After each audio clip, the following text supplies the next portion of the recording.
Herd Hierarchy. Time is now. Let's go. The top 10 NFL teams according to Colin. Number 10. Rams. I bailed on them big 2 months ago, and now I think you got a locker room full of marginally decent guys who are bailing on the team. The defense has allowed 30-plus points in 4 of their last 6 games. Goff, his arm looks shot. He misses Cooper Kupp. He's got the worst passer rating in the league over the last 3 weeks. It's at 51. And I don't love the locker room component. Going getting big-name guys like Sue Aqib Talib, who I do like as a player, and Marcus Peters. And now they're on a losing streak, and you got guys going into the stands. This team, we spotted it 2 months ago. A lot of it's a sales pitch with a new $5 billion stadium coming. I think they won October. I think they're a pretty good team now. I don't even think they're a good team now. I think they're a pretty good team. They're at 10. The Patriots. Listen, I trust them late mostly because I don't trust everybody else. Here's the biggest issue. They're now not dynamic enough to win big road games. The thing I like about them, James White, Sony Michel, their running game. The thing I don't like, their front seven defensively, they have one guy who can play, Trey Flowers. That is it. It's just a bunch of dudes. Again, they're a pretty good football team. Will they be better in January? Will I trust them if they have a home game in January? Yeah, but they've never won a Super Bowl without a bye, and right now they're not getting a bye. Patriots 9. The Cowboys, I've had them close to this spot. Lots of things I like about them. I mean, they're 6-0 when Zeke has more than 20 carries. And they're 2-6 when Zeke has less than 20 carries. So it's pretty obvious if you're a coaching staff what you should be doing every week. Let's get Zeke 20-plus carries. And by the way, their defense is still excellent. They've held 6 straight opponents under 25 points.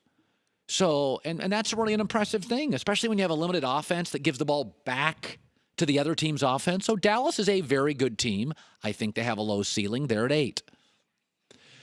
What do you know? Andrew Luck's good in December. He's 15-6 all-time in December. He's really good in December. The story, though, of this team, yes, it's Andrew Luck, number 1. It's actually their defensive front seven is way ahead of schedule. Even the people in that building thought we're probably a year away defensively. They've held 5 straight teams under 25. Since week 7, they lead the NFL in scoring defense. Luck is the primary story. They really thought they needed another 8 players to 10 players from the draft, and they have a ton of cap space, but their defense is way ahead of schedule. Crazy Pittsburgh. I mean, they are second in the NFL in sacks. In the playoffs, you play the best quarterbacks. I like teams that can pressure the opposing quarterback. And by the way, they're 3rd in pass offense, 4th in total offense. Mike Tomlin drives me nuts. Big Ben's a drama king. But again, here's something to remember. Like Dallas, they have not lost a football game this year when they've run for 100 yards. And so against the Patriots, they had some success running the football. So this is not a complicated team. Tom Brady's better with a running game now. Colts are better with a running game now. Cowboys better with a running game. Pittsburgh's better with a running game. If they can get that consistently, I have them at 6. Ravens, my dark horse Super Bowl team. Listen, I didn't think – I thought Joe Flacco, you'd have to have him playing well to win a Super Bowl.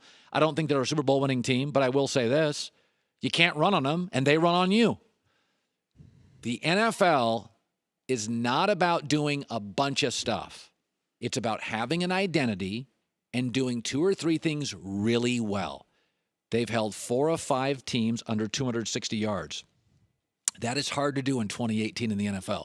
And they've faced all sorts of different kind of teams, and they're holding all of them to about 250 yards. And the other thing is, since Lamar Jackson popped in here, they lead the NFL in rushing. And it's not just lead the NFL in rushing. It's not a running back thing. Lamar Jackson is ad-libbing. People don't have a lot of tape on him. I wouldn't want to play Baltimore. I think they feel like the Chicago Bears a little bit. I got no interest playing Chicago. I got no interest playing Ravens number 5. Number 4. These are my 4 best teams in the NFL, and I think they're pretty close. Bears. Okay, they lead the NFL in takeaways. They're 10-0 and they can hold you under 24. It's real simple. They can't get into shootouts. They really can't. Mitch Trubisky, they have some decent backs. Allen Robinson, decent receivers. They don't, Anthony Miller. This is not a star-studded offense. Pro Football Focus says their 8 best players are all on defense. They cannot get in shootouts. Now, the good news is, this defense, especially if they're playing at home in windy weather, probably won't have to get in a lot of shootouts.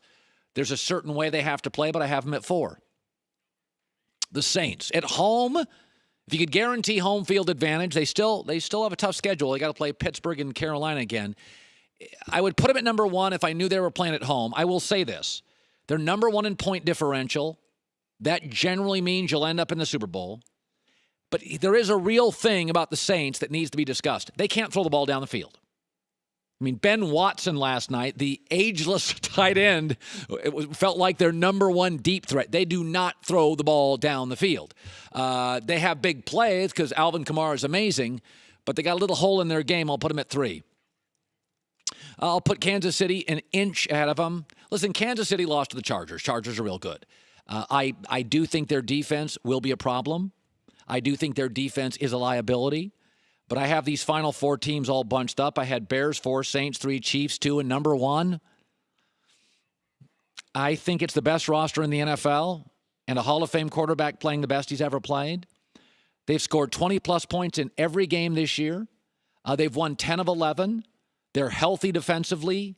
As long as Keenan Allen can come back by the playoffs at wide receiver and Melvin Gordon is back, it's the deepest roster in the NFL. They have a hole in their game, too. They have no home field advantage. Although this weekend will be crazy against Baltimore. But we have been on this, Joy, sometimes because I live in Los Angeles. People think I'm a homer for LA teams. Well, and you were in the Chargers draft room. I was. But I bailed on the Rams 2 months ago. Yes. And I embraced the Chargers 2 months ago. And all the executives in the league that I talked to, all the scouts, when I asked them, best roster in the league. Last year they told me Philadelphia. This year they all say LA Chargers. They don't have holes in this roster. Their rookies, Derwin James at safety, is first or second best safety in the league right now. So there is the herd hierarchy.